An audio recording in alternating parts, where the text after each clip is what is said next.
오늘 우리는 추수감사절 예배로 드리고 있습니다. 성경적인 추수감사절의 유래를 여러분도 아시겠지만 다시 한 번 더 살펴본다면 성경에서는 이스라엘 민족이 지키던 세 절기, 유월절, 오순절, 그리고 초막절에서 찾아볼 수 있습니다.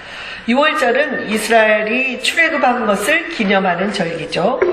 오순절은 첫 수확을 기념하는 절기입니다. 그리고 초막절은 이 수확에 대해서 하나님께 감사하는 절기, 바로 추수감사절이 여기서 유래한다고 볼 수 있습니다.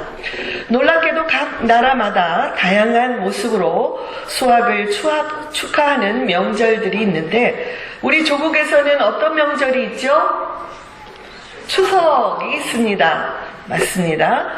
근데 오늘 우리가 섬기고 있는 이 추수감사절은 미국에서 시작이 되었습니다.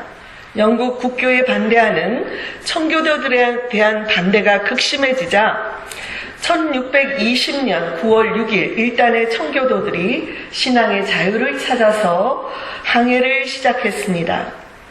메이플라워호를 타고 기나긴 63일 동안의 긴 항해 끝에 신대륙 아메리카에 도착을 했을 때에는 남아있는 사람들이 남자가 78명, 여자가 24명, 총 102명이었습니다. 대부분이 도시 생활을 해온 사람들이었기 때문에 또 지식층들이었죠. 그래서 이들은 이 황무지에 도착해서 겨울을 지나는 동안에 많은 추위와 절망과 굶주림과 싸워야 했고 그 다음에 봄이 되었을 때에는 그 가운데 44명이 죽었습니다. 그러나 이듬해 봄에 친절한 인디언들이 이들을 찾아와서 옥수수와 밀과 완두콩 등의 그 농사 짓는 법을 가르쳐 줌으로써 그해 가을에는 첫 수확을 거둘 수가 있었습니다. 그래서 청교도들은 너무나 감사해서 하나님께 예배를 드렸고 인디언들을 초대해서 야생 칠면조와 팬케이크를 나누며 잔치를 벌였습니다. 이것이 바로 오늘날의 추수감사절의 전통이 되었던 것이죠. 그리고 1864년 링컨 대통령은 우리의 경건한 조상들이 이 아메리카 땅에 감사의 씨를 뿌린 그 신앙을 만대에 계승하기 위해서 이날을 국가 축제일로 정한다 라고 선포하면서 11월 넷째 주 목요일을 감사절로 그렇게 정했습니다. 여러분, 이처럼 미국의 건국 정신은 감사에서부터 시작하고 있습니다. 이들이 황무지 벌판에서 감사의 예배를 드렸던 것은 모든 것이 풍부했기 때문이 아니었습니다. 환경적으로는 감사할래야 감사할 것이 없는 그러한 곳에서 필사적으로 황무지를 개간하고 그리고 그들이 씨를 뿌렸을 때 열매를 주신 하나님, 추운 겨울을 오막살이 집이라도 지어서 추위를 이겨내도록 도와주신 하나님, 착한 인디언들을 그래도 만나서 그들로부터 농사짓는 법을 배워서 수확을 거둘 수 있게 해주신 하나님, 그 하나님께 그들은 눈물겨운 감사를 드렸던 것입니다. 우리 이민 세대들도 어떻게 보면 우리 청교도들과 같은 개척자들입니다. 이렇게 미국의 주류 사회에서도 이제는 한국인들이 많이 인정을 받고 있는데요. 얼마나 자랑스러운지요.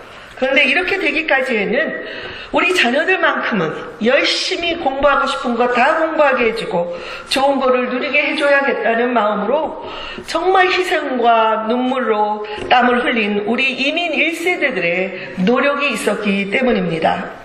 그러므로 우리들은 그분들의 개척 정신을 본받아서 어떤 환경과 여건 속에서도 늘 감사하는 그런 생활을 해야 될 것입니다. 추수감사절은 말 그대로 추수를 할 수 있도록 도와주신 하나님께 감사를 드리는 명절입니다. 눈으로 보기에는 사람들의 힘으로 씨를 심고 그리고 물을 주고 그리고 농사를 지어서 추수한 것 같지만 아무리 노력해도 사람의 힘으로 되지 않는 것이 있습니다. 농사를 지어본 분들은 아시겠지만 이른 비와 늦은 비가 필요하죠. 그리고 맑은 날 태양을 잘 쐬어야 합니다. 그리고 가뭄이나 태풍 같은 자연재해 속에서도 보호되어야 합니다. 그리고 이 한 해의 농사를 마무리까지 이 건강을 주시고 기다릴 줄 아는 인내심을 주시고 부지런함을 주셔야 합니다. 우리 성경에 보면 믿는 자들의 이런 영적인 삶을 추수를 기다리는 농부의 삶에 비유해서 설명하는 것을 볼 수 있습니다. 예수님은 마태복음 9장에서 모든 도시와 마을에 두루 다니시며 천국 복음을 전파하시고 모든 병과 모든 약한 것을 고치실 때에 자기에게 찾아 나오는 무리들을 보시고 이렇게 말씀하셨습니다. 백성들을 불쌍히 여기시며 그들이 목자 없는 양과 같이 고생하며 기진함을 보시고 제자들에게 이르시되 추수할 것은 많되 일꾼이 적으니 그러므로 추수하는 주인에게 청하여 추수할 일꾼을 보내주소서 하라. 여러분, 우리가 전도의 열매를 맺는 것은 하나님께서 추수할 일꾼을 보내주실 때 가능한 것입니다. 제가 부임하여 오늘까지 매일 빼놓지 않는 기도 제목이 있습니다. 새벽에 나오시는 분들은 알 텐데요. 그것은 일꾼을 보내어 주소서라는 기도입니다. 지금 우리 교회는 교회를 편히 다니려 한다거나 교회가 무엇을 해주기를 바라는 사람들보다는 일꾼들이 필요합니다. 일꾼들은 자기 자신을 헌신하고 희생하려는 자들입니다. 그리고 약한 부서들을 보면 오히려 자신이 그곳에 가서 그 약한 곳에서 섬기기를 자청하는 자들입니다. 섬기고 가꾸고 일구어 추수할 날을 기다리는 그런 마음을 가진 자들입니다. 저는 제 믿음의 눈을 떠서 주님께서 우리 교회에 이러한 추수할 일꾼들을 계속해서 보내주실 것을 바라보고 있습니다. 아멘. 그러므로 이렇게 좋으신 주님께 감사의 노래를 드리지 않을 수가 없습니다. 주께 감사 할렐루야. 주께 감사 할렐루야. 교우 여러분, 저와 함께 이 감사의 노래를 부르지 않으시겠습니까? 우리 주님께서 우리의 감사의 노래를 얼마나 기뻐하시겠습니까? 우리 주께 감사 할렐루야 같이 부르겠습니다.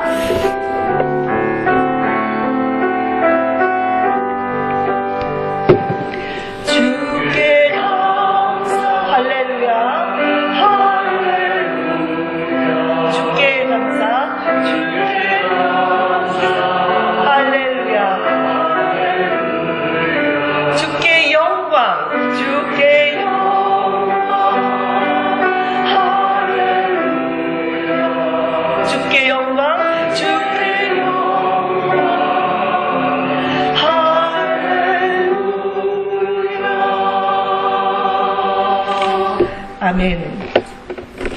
바울 사도는 디모데서 후서 2장에서 이런 일꾼들을 주님의 병사요, 경주자요, 농부에 비유하고 있습니다. 우리 병사가 가족에게 얽매이지 않고 오직 전쟁에만 몰두하는 것처럼 우리 성도들도 주님의 군사로서 사탄과의 전쟁을 승리로 이끌기 위한 영적인 훈련을 받아야 합니다. 둘째로 경주자, 열심히 올림픽에 나가는 경주자를 생각해 보십시오. 그들은 정말 4년 동안을 오로지 절제하면서 이 경주 연습을 훈련합니다. 이처럼 성도들도 주님 앞에 설 때까지 모든 것에 절제하면서 경건의 연습을 해야 되는 것입니다. 셋째로는 1년 내내 부지런히 땀을 흘려 추수하는 농부처럼 성도들도 영혼의 추수를 기다리며 예수 그리스도의 증인으로서의 삶을 살아가라고 가르치고 있습니다. 또한 바울 사도는 고린도전서 3장 6절에서 이렇게 말했습니다. 나는 심었고, 같이 읽어볼까요? 나는 심었고 아볼로는 물을 주었을 때 그런즉 심는 이나 물 주는 이는 아무것도 아니로되 오직 자라게 하시는 이는 하나님뿐이니라.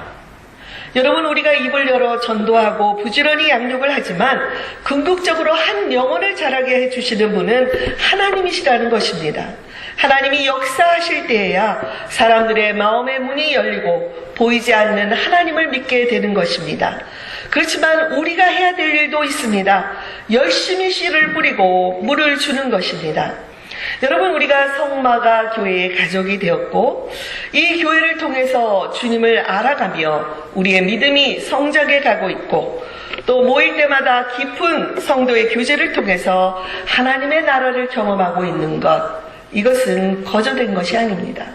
이것은 하나님의 은혜임과 동시에 누군가 열심히 씨를 뿌렸기 때문이고 열심히 물을 주었기 때문입니다. 그러므로 우리들도 열심히 씨를 뿌려야 합니다. 그리고 추수할 때까지 인내로 기다리는 일꾼들이 되어서 우리가 모일 때마다 감사로 하나님께 노래를 올려드릴 수 있게 되기를 바랍니다. 오늘 본문에는 이스라엘 백성들의 감사의 노래가 기록되어 있습니다. 1절에 보면 그날에 이렇게 시작을 하고 있죠. 그날에 대한 배경이 바로 전장인 11장 10절에 나와 있습니다. 이것은 하나님께서 이사야 선지자를 통해 주신 약속의 말씀입니다. 그날에 이새의 뿌리에서 한 싹이 나서 만민의 기치로 설 것이요 열방이 그에게로 돌아오리니 그가 거한 곳이 영화롭게 될 것이라. 지금 이스라엘 백성들은 먼 나라들의 포로로 끌려가서 온갖 고생을 하고 있었습니다. 그런데 그 날이 오면 다윗의 자손 중에 한 싹이 나서 백성들을 조국으로 다시 돌아오게 할 것이라는 약속입니다. 여기서 그날이란 다윗의 후손으로 오실 메시아에 대한 예언의 말씀입니다. 하나님의 은혜로 메시아의 시대가 도래하면 흩어져 있던 백성들이 조국으로 돌아오게 된다는 말씀입니다. 저는 이 짧은 감사의 노래 속에 진정한 추수감사절의 의미가 있다고 생각합니다. 여러분, 이 노래를 부른 때는 아직 여전히 힘들고 아직 어려운 포로 생활에 있었지만 백성들이 메시아의 날을 믿음으로 바라보면서 이 감사의 노래를 드렸다는 것, 그것을 기억하십시다. 저는 본문을 통해서 추수감사절에 드리는 진정한 감사의 노래를 배울 수 있게 되기를 바랍니다. 감사의 노래는 첫째로 주님께서 구원자 되심을 감사하는 것입니다. 1절에 보면 여호와여 주께서 전에는 내게 노하셨사오나 이제는 주의 진노가 돌아섰고 또 주께서 나를 안위하시오니 내가 주께 감사하겠나이다, 이렇게 고백하고 있습니다. 이스라엘 백성들은 우상 숭배의 죄로 인해 하나님께 심판을 받아서 적들에게 포로로 잡혀갔습니다. 그러나 이제는 그 주님의 진노가 멈췄다고 말합니다. 이제는 하나님이 우리를 안위하시는 하나님으로 돌아서셨다고 말씀하고 있습니다. 백성들을 긍휼히 여겨주셔서 다시 조국으로 돌아오게 되었으니 이게 얼마나 감사한 일입니까? 여러분, 우리들도 죄 가운데 있을 때에는 하나님의 진노를 받고 있는 자들이었습니다. 그러나 주님께서 친히 화목제물이 되어 이제 우리는 하나님과 화평을 누리게 되었고 하나님의 자녀가 되었습니다. 더 이상 진노의 자녀가 아닙니다. 하나님께서 사랑하시고 하나님께서 모든 것을 주고도 아깝지 않다고 말씀하시는 하나님의 자녀가 되었습니다. 그러므로 우리가 감사할 이유가 있는 것입니다. 2절에서는 하나님은 나의 구원이시라 내가 신뢰하고 두려움이 없으리니 주님은 나의 힘이시며 나의 노래시며 나의 구원이시라고 고백하고 있습니다. 사랑하는 교우 여러분, 우리 주님께서 여러분의 구원자가 되셨습니까? 구원자 되신 그 주님을 신뢰하고 계십니까? 그렇다면 우리 청교도들이 미래를 알 수 없는 가운데 2달을 넘는 기간 동안 망망대해를 하게 하면서도 그들 안에 감사가 멈추지 않았던 그 믿음을 우리도 가질 수가 있습니다. 우리들도 주님이 나의 힘이요, 나의 노래요, 나의 구원자 있음을 감사드리며 이 인생이라는 배를 타고 망망대해를 주님과 더불어 향해 가기를 바랍니다. 그 배가 하나님의 나라에 도달할 때까지 멈추지 않고 끊임없이 감사의 노래를 하나님 앞에 올려드리며 믿음의 길을 정진해 가시기를 바랍니다. 둘째로, 주님께서는 기쁨으로 구원의 우물들에서 물을 길어 올리도록 해주셨기 때문에 감사를 드리고 있습니다. 여기 3절을 보십시다. 같이 읽겠습니다. 그러므로 너희가 기쁨으로 구원의 우물들에서 물을 기르리로다. 여기에 우물은 구원을 의미합니다. 이 우물은 물이 떨어질까 염려할 필요가 없는 생명의 우물입니다. 이 물은 우리의 목마름을 해소시켜줄 수 있는 시원한 물이요, 우리의 더러움을 깨끗이 씻어줄 수 있는 물입니다. 이 물은 우리에게 구원을 주시는 영생의 생명수이기 때문입니다. 예수님은 요한복음 4장 14절에서 내가 주는 물을 마시는 자는 영원히 목마르지 아니하리니 내가 주는 물은 그 속에서 영생하도록 솟아나는 샘물이 된다고 말씀하셨습니다. 요한복음 7장 37절에 이렇게도 말씀하셨죠. 우리 같이 읽겠습니다. 누구든지 목마르거든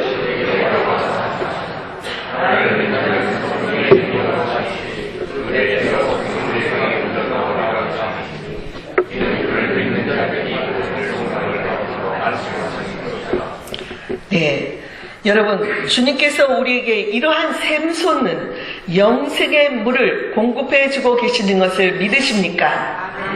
그러므로 우리는 날마다 우리의 목마름을 해소시켜 주시고 영적으로 풍성한 은혜를 주시는 하나님께 감사의 노래를 부르지 않을 수가 없는 것입니다. 셋째로는 하나님의 이름을 온 땅에 선포하기 위해서 아름다운 일을 행해 주신 주님께 감사를 드리고 있습니다. 5절을 보겠습니다. 같이 읽어볼까요?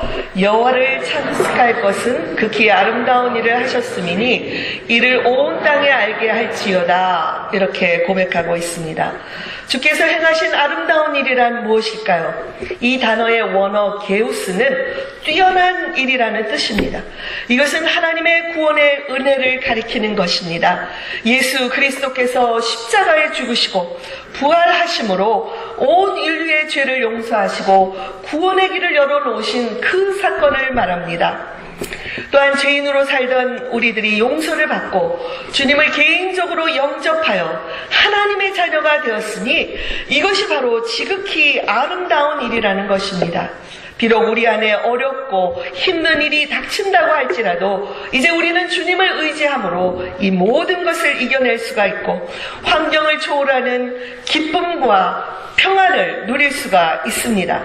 그렇기 때문에 우리는 가만히 교회당 안에만 앉아있을 수가 없고 밖으로 나가서 우리를 바라보는 모든 사람들에게 주님께서 이렇게 아름다운 일을 내게 행해 주셨습니다 라고 전도할 수밖에 없는 것입니다.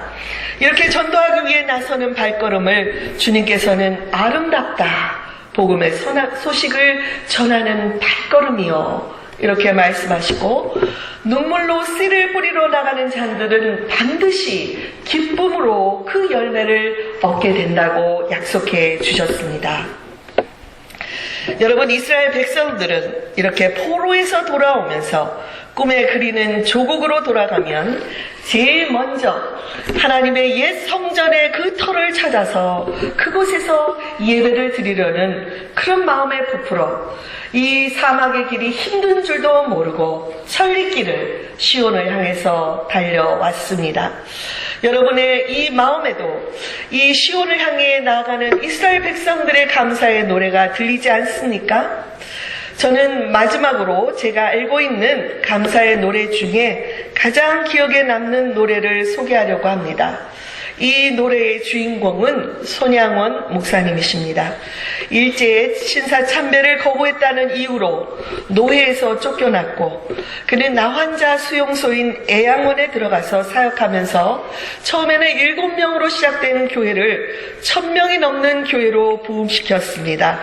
또한 손 목사님은 그 당시에 능력 있는 부흥사로서 전국을 다니며 하나님의 말씀을 전하신 분입니다.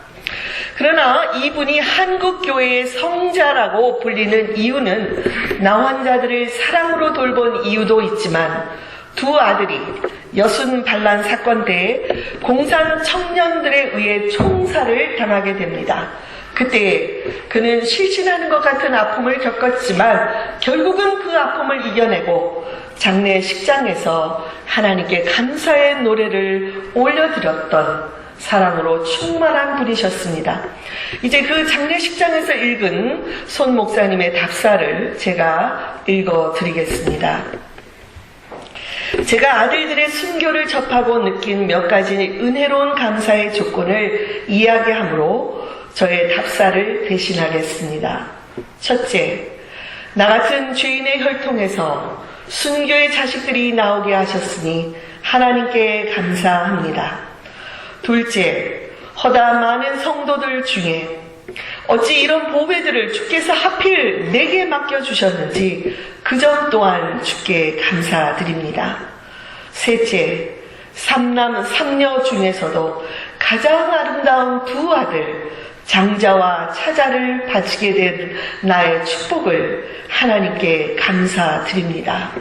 넷째, 한 아들의 순교도 귀하다 하거늘 하물며 두 아들의 순교일이요 하나님 감사합니다. 다섯째, 예수 믿다가 누워서 죽는 것도 큰 복이라 하거늘 하물며 전도하다 총살당한 순교라니요 하나님 감사합니다. 여섯째, 미국 유학 가려고 준비하던 내 아들 미국보다 더 좋은 천국에 갔으니 이제 내 마음 안심되어 하나님 감사합니다.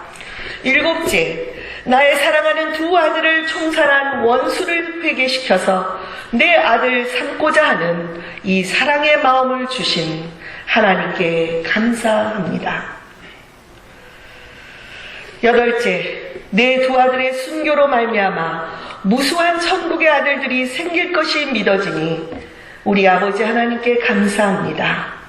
아홉째, 이 같은 역경 중에서 이상 8가지의 진리와 하나님의 사랑을 찾는 기쁜 마음, 여유 있는 믿음을 내게 주신 우리 주 예수 그리스도께 감사드립니다. 끝으로 나에게 분수에 넘치는 과분한 큰 복을 내려주신 하나님께 모든 영광을 돌립니다. 이 일들이 옛날에 내 아버지 어머니가 새벽마다 부르짖던 수십 년간의 눈물로 된 기도의 결정이요 나의 사랑하는 나환자 형제 자매들이 23년간 나와 내 가족을 위해 기도해준 그 성의의 열매로 믿어 의심치 않으며 여러분 모두에게 감사를 드립니다.